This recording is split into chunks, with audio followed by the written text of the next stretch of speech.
Hey, what's up, fam?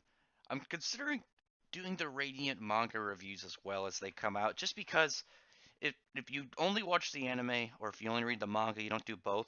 They're changing a fair amount of stuff at this point. In this episode, it kind of starts out. Doc arrives and he's talking to Alma, which was an interesting interaction, and you get to see a really cool part where Alma is kind of like it's been 3 days, she's wondering like how Seth is. She's being a worrying mom, but and then it immediately cuts to like Seth on an Inquisitor ship and he's been arrested. I thought that was pretty funny. I like that. I like what they did there with that. But it was different in the manga. I mean, I believe he went there with Doc, and then he ended up on the ship when they got stopped, and then he overheard them saying they captured somebody, and the description he thought it was Alma, but it ended up being Melie, who we met in this episode. The lead female. She's pretty cool. I like Melie. I like her. I like her curse where she'll 180 whatever like her emotions and turn into like the like more wicked side. I was surprised actually. I noticed that they toned down her tattoos on her arm too, because one of her arms is it's all tatted up. It's pretty cool looking. I like that part of her design. I think it stands out a bit with her. Nothing major, but also they said that like she's like Doc's assistant. I don't think that's right. I believe that I don't think she met Doc until after Seth and her met when they went and then they went to Artemis. But I know I'm thinking about doing reviews on the manga since it looks like now that the anime has come out and it's getting some attention, people are translating the volumes or the chapters over from I don't know if it's either from Japanese or French over to English, and it looks like they're coming out at a consistent rate. I'm probably just actually gonna wait and do the manga volumes as they come out, and then while I review it at that point, talk about the differences. But back to the episode. It was I liked what they did with bringing in the black silver and kind of like having their series version of like, hey, this is the thing that cancels out your powers. A lot of series tend to have these. It's all right. It seems like one of those standard ones. You get to see Seth talking about how he's bring up his goal. He wants to just find and destroy the Radiant and get rid of all the Nemesis, so the world can be a safer place and people can do better.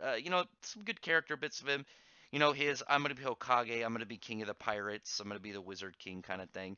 It's just like I almost forgot to say that he's gonna be the Pokemon Master. Just that whole this is my goal. I want my goal to be known. I mean, it's he's not doing it as much. He seemed to kind of like I think he brought it up twice in this episode, or because it looks like he was trying to like define himself a little bit, and obviously he just kind of decided this recently, so he's probably getting a little bit more aggressive with it. As long as he doesn't shout it all the time, I think it'll be fine. But I like seeing Melly in this, even though they changed stuff. I like seeing her. I like seeing her interactions with some of the people and her responses when they're just like, hey, I was telling all these guys like essentially let's doing all this illegal shit, and then I got locked up. What's up with that? And she just looks super happy and super chill the whole time. I like that about her. I think she's got a really interesting personality, and you didn't really get to see it in this episode, but I'll go into a little bit of it without trying to get too many spoilers. That's when she tries to go shake Seth's hands when they're in their cages, and she's like jostling her arm around, trying to get him to take his hand and shake, give him a handshake. Is because she because of her other personality, she actually has trouble making friends, and she's like she gets really excited when anyone wants to actually like be her friend. That's one of the things I think it kind of I feel like it hurts a little bit is that when she's Doc's assistant is that now she already has somebody, and it and if they change that about her in the anime where she's like super stoked about getting friends, like it's like to a really weird degree where you think she's like a crazy person for a couple seconds.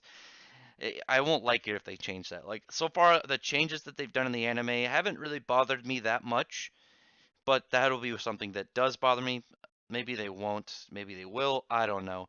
I like seeing though the kind of the shift in it. You get to see like her use some of her cool offensive magics, like the normal Melee, like the Happy Melee, as like defensive, and the vicious, kind of like 180 over. One is like all offense.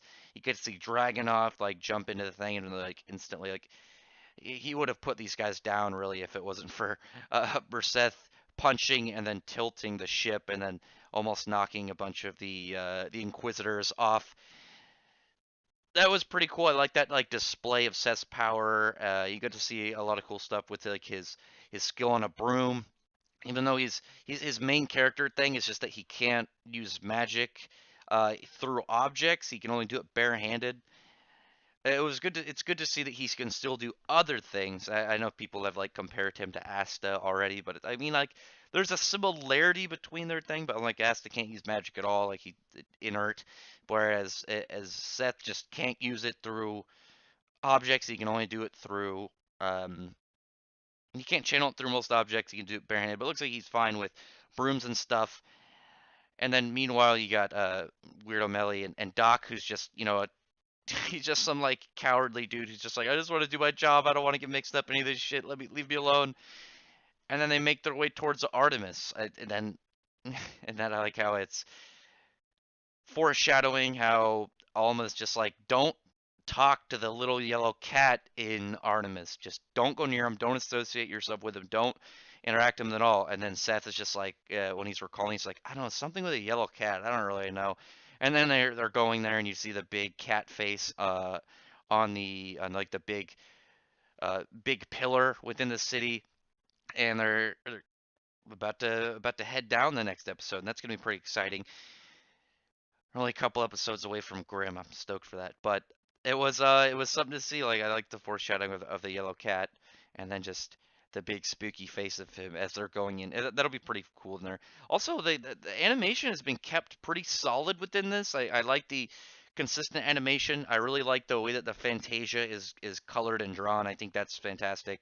And I think it adds a little bit more uniqueness to the character. That's one of the things I was talking about for the Black Clover anime, is I really want them like not to do like they had in I think the second version of opening 5, where it like his anti-magic layer on Asta is like red and black. It just reminds me too much of Bankai Ichigo. I really like what they did in the anime where it's like that metallic neon black and purple. I really want them to do that again because I thought that was awesome.